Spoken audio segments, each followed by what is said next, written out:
or they try to.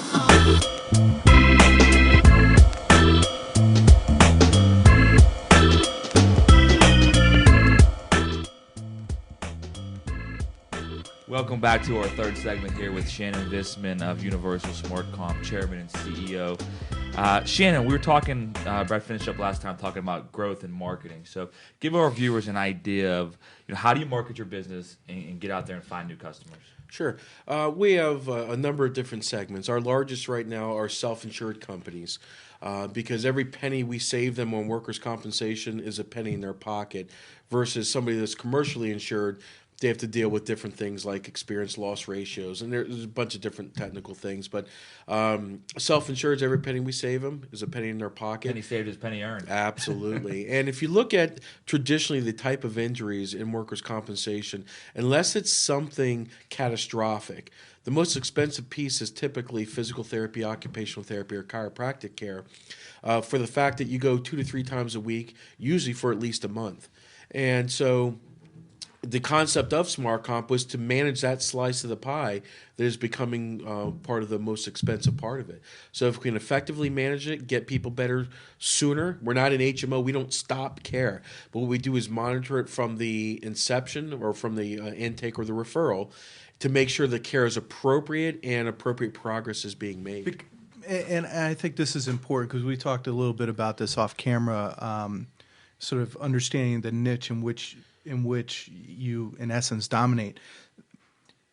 People who are third party or self-insured, right, they really don't have checks and balances for this thing, and they're saving money, yes, because they're self-insuring, but on the backside, they can lose control of their costs because they don't have the expertise and the checks and balances, and that's really what your niche is. Yeah? Correct. Well, you can be self-insured and self-administered, where you do put resources into that. But most larger companies go to third-party administrators, or TPAs they call them, because that company specializes in cost containment and managing the type of injuries. And so overall, it becomes a better deal to go to a third-party administrator instead of do it yourself. But the intent is to go in because you feel like you can save money, but you also have to pay into reserves. So there's a lot of technicalities that go into being self-insured. It's definitely worth it if you're big enough, but you also have to have enough cash to reserve appropriately so that you can stay self-insured. Have you grown through acquisitions? No, it's been all organic. It's all organic? We've looked at a couple acquisitions, but it just didn't meet the threshold criteria in the due diligence process that made us say, yes, we want to do that. So it's been all organic growth. So how organic growth? Getting some feet on the street and getting very, very high quality people. In the beginning with Universal Smart Comp, we got some very good regional people.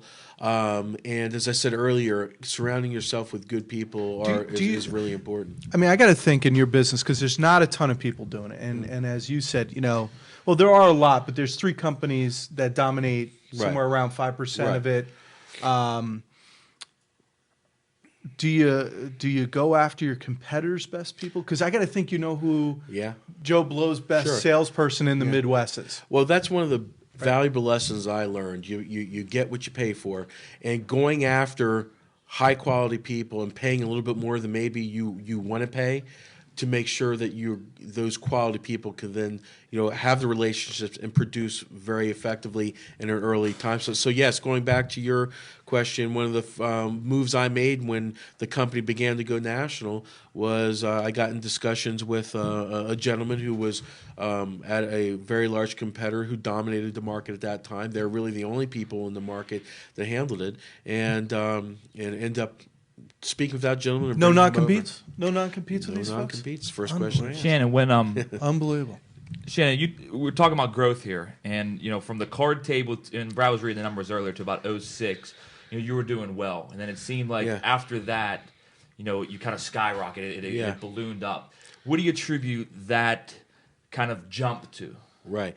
Again, I think the change in personnel. When we started in January of 2000, literally on a card table in my basement with a computer, a laptop that was lent to me, and a printer that didn't work half the time, to all the way to where we are now. Once we started to go to the national level, bringing in national level people instead of regional people. The challenge I had was most people, larger companies, thought of SmartComp as a regionally based company, and to get to that next level, I then had to make an investment back into the company to bring on those type of national players, and then that made a huge difference for us. Sounds good, Shannon. We're going to take a break there. Kat, I'll be back with our fourth segment and final segment with Shannon. Check him out at www.universalsmartcomp.com. Once again, a leader in physical medicine, outcomes, and management. Thanks, Shannon. We'll be back in a few.